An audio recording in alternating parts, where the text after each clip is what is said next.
살충제 달걀에 이어 생리대 베이비 파우더까지 독성 논란에 휩싸이면서 먹거리를 포함한 생활용품 전반에 공포감이 확산되고 있습니다. 이중태 고려대 보건정책관리학 교수 모셨습니다. 어서 오세요. 네, 안녕하십니까. 이 달걀 문제, 이번에 참 우리 사회 충격이 컸습니다. 거기에다가 이제 생리대 문제 나오고 베이비 파우더 미국에서 징벌 배상 받았는데 이 우리나라도 이 수입이 많이 되고 있다. 예, 정규 수입이 아니고 뭐 어떻든 직구 이런 것으로 들어오는 것 같습니다. 이 생활용품에 우리가 몰랐던 위해 요소 이게 얼마나 들어가 있는 겁니까? 글쎄요, 뭐 지금 저희들이 쓰고 있는 여러 가지 생활용품 중에 이제 뭐 보존제 또는 뭐 방부제 이런 형태의 이름으로 이제 들어가 있는 여러 가지 화학물질들이 있고요.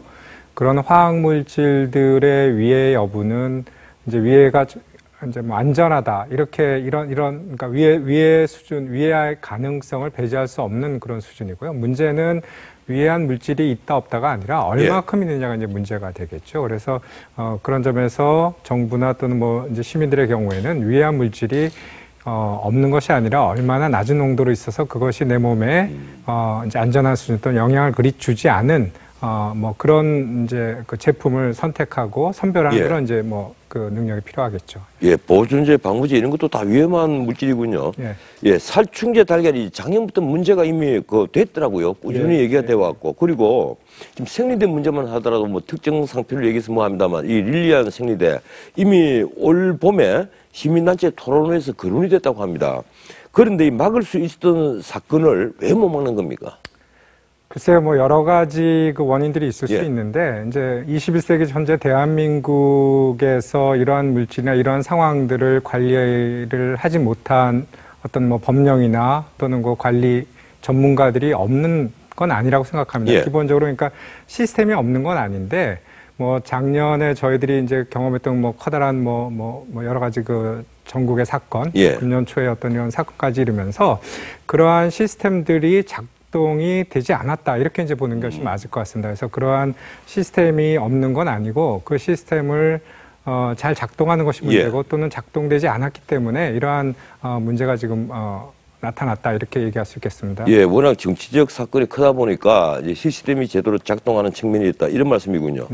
지금 이번 릴리안 생리대 지금 유통업체들은 이걸 다 수거를 하고 판매를 중단을 했습니다. 그런데 막상 식약처는 이 유해성 아직까지 확인된 바 없다. 뭐 이렇게 얘기하면서 앞으로 정기금 산화하겠다. 이 국민 눈높이에 아직도 식약처가 못 맞추는 것 아니냐 이런 지적이 있습니다. 어떻게 보십니까? 예, 물론 그런 측면이 이제 있습니다. 개인적으로 저도 소비자인 저로서는 좀 아쉬운 측면이 있는데요.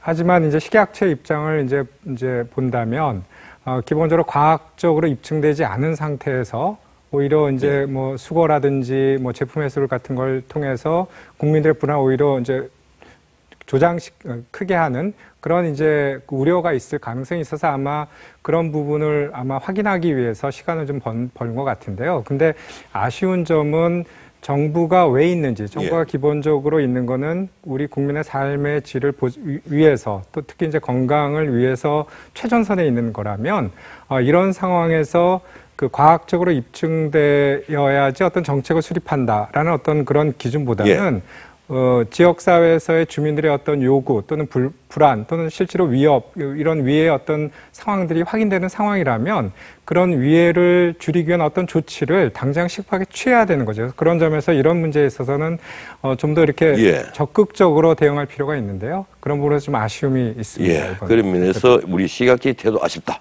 오늘 말씀 여기까지 듣겠습니다. 고맙습니다. 감사합니다.